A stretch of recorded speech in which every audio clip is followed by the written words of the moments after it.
this video, we're going to be learning about how to add new media to our WordPress website. So the first thing that we're going to be looking at is actually the media library. Then we're going to be looking at how to host pictures externally and why we may want to do that. And finally, I'm going to show you how to embed a quick video. So the first thing that I want to show you is actually the media library. And to access the media library, it's the one right below posts. So you go to media and library. And you can add new media right here, or you can do it actually in the post. And I'm going to show you how to do it in the post, but here's where we can manage our images. And so media is a lot more than just images. It can be videos, it can be whatever you want really, but generally I would never suggest to host a video on your WordPress website or never to upload a video simply because it's going to take up too much space. So you're only going to be adding images to here and they should all be optimized. But for us, we're going to be actually adding the media on the post itself. And remember before I mentioned that we're going to be looking at how to add a featured image, so I'll show you how to do that right now. So the featured image is highly dependent on the theme itself, how it's actually going to look, whether it's a thumbnail or a full page post. It may not even show up at all, but generally it's going to be a thumbnail. So in order to actually add a featured image, we're just going to click on Set Featured Image, and we can either select from our media library, so the ones that are already uploaded, or we can just upload a file. We can either drag and drop, or we can select the file. And I have one on my desktop, and I'm just going to drag it and drop it in. And we could add alt text. These are kind of like keywords for your image, and make sure to always have a relevant title. A caption won't be relevant for the featured image, and description won't either. So that's actually how we upload a featured image to our new post. But let's see how we actually add the image into our post.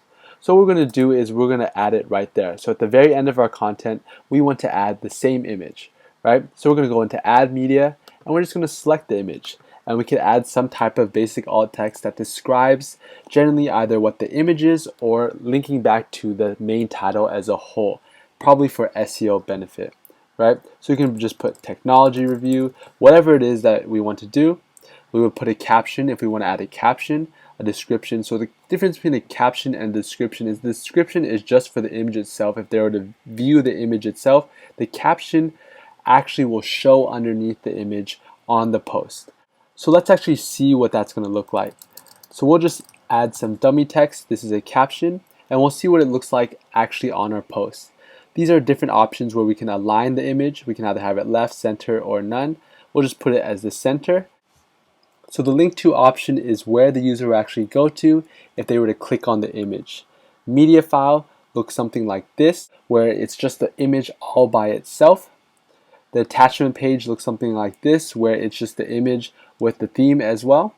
Custom URL is if you want to direct your user when they click on the image to another web page, either on your own site or on another person's site. And none is if you really just don't want it to be anything. You just want the image by itself and they can't click on it. Size is all going to be in pixels. They can be thumbnail, medium, or full size. And once you have all the settings right, you just insert the post.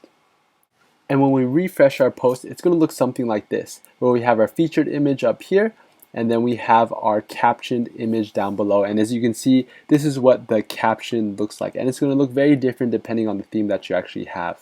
So the next thing that I'm going to show you is actually how to upload images from an external site onto your WordPress post. And there's many reasons why you may want to do this. One is simply because you like a post or like an image on another page.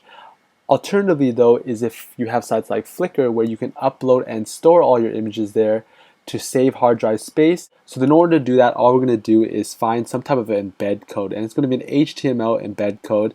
And say we want to get this image right here, and we specified that we wanted this small image and it has this HTML code right here. So all we do is copy and paste that. Then on our actual post, what we're going to do is we're going to find where we want to put it. But the problem is we can't just paste it in this visual mode.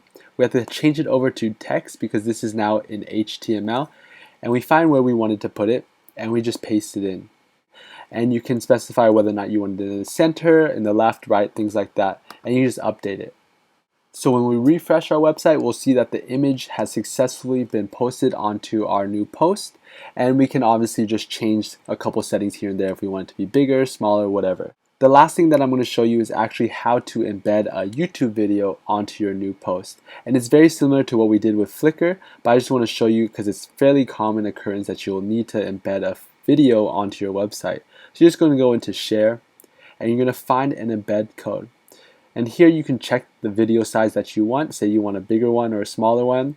And you can check the privacy and whether or not you want to use the old or new embed code, and whether or not want to show the suggested videos when it finishes. So you just copy that over. And the same thing as before, we cannot just paste it into the visual mode. We have to go into the text editor because this is now HTML code.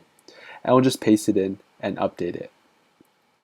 And so when we refresh the website, we'll see that our video has successfully been embedded at the very bottom.